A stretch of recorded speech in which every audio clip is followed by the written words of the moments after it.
Letter 1. To Mrs. Saville, England. Summary. This first letter, written on December 11th, in an unspecified year in the 1700s, is from Robert Walton in St. Petersburg, Russia, to his sister, Mrs. Saville, in England. Walton is on an expedition to look for a passage through the Arctic Ocean to the North Pacific Ocean via the seas of the North Pole. Knowing the harsh climate and the dangers involved with making such a passage, he feels confident that a crew and ship will be found to make the trip, even after 6 long years of his own preparations. Walton recounts how he will not sail until June of the next year on his expedition, when the polar ices have thawed somewhat. Soon, he will travel to Archangel, now Arkhangelsk, Russia, to finalize his plans and hire a ship. He tells his sister that if he succeeds, he will not return in months or years. If he fails, he will be home sooner or never. It was Walton's father who had told his uncle that Robert should not become a career seaman. Robert does so anyway, after failing as a poet and inheriting a substantial sum of money from a deceased cousin.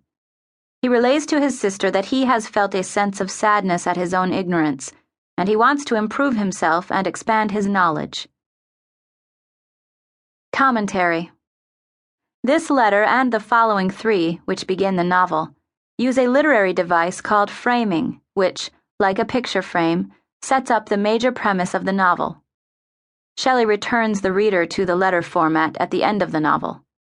This technique eases the reader into the story and adds a subplot that gives the main story texture and richness.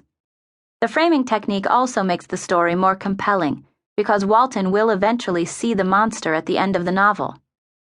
The story about the creature would be merely hearsay if not for Walton's personal encounter with Frankenstein and his creation.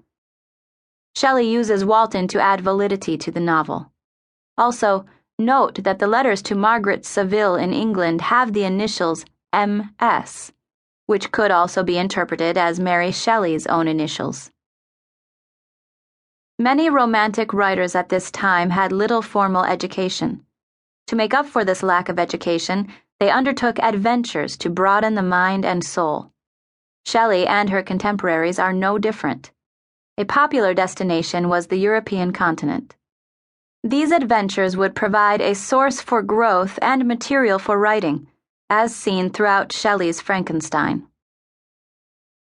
Walton himself is a fairly typical Romantic character because he is educating himself and traveling for his own educational pursuits.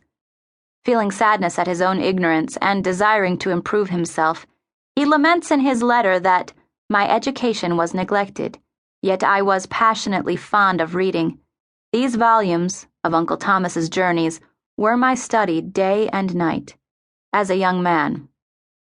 To add to his practical education, prior to this point, he worked as a second mate on a Greenland whaling ship, where he became a fine and able seaman.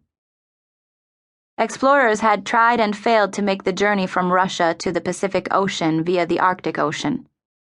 Adolf Nordenskjöld later completed this expedition through the Northwest Arctic Passage in 1878 to 1879. This expedition will pass close to the North Pole, a far-flung region not yet fully explored or understood during the 1800s. The remote place settings, the Arctic Circle and St. Petersburg, are another example of an element in the Romantic novel.